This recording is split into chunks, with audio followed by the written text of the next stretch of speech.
A renewed call is being made for the construction of a dedicated disaster shelter in Clarendon.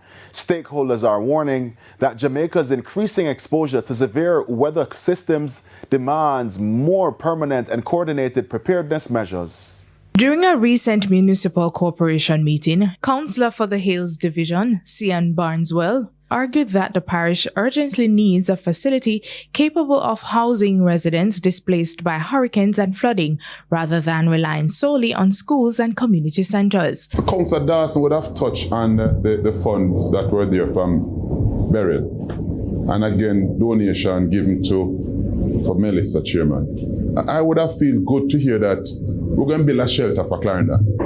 We're going to build a shelter for persons who have been affected by hurricane at a particular location, at least one in the parish. And the next year or maybe 2 years, build another one. That shows that we are going somewhere, Chairman. And I'm just saying that we don't get the chance to really have a conversation with ADPEB. We don't at this level, despite being a part of it, we don't.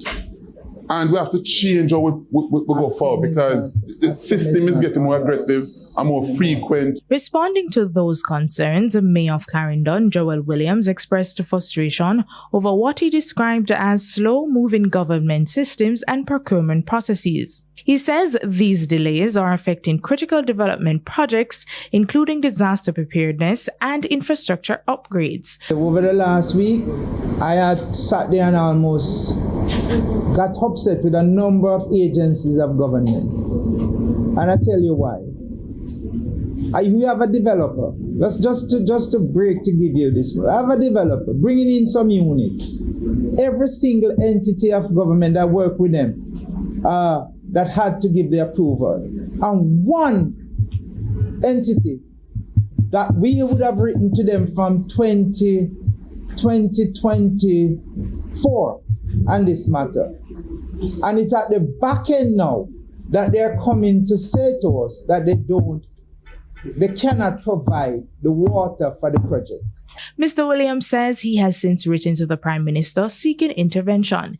In the meantime, there is also growing concern about homeless people occupying bus stops and other public facilities, affecting both welfare and commuters' access to the space. It comes amidst report that a man has been living at a bus stop for more than 3 months.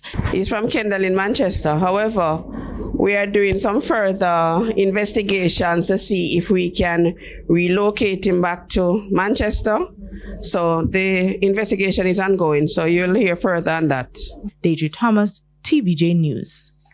And it's time now for a break, but stay with us. We'll have more local stories when we return.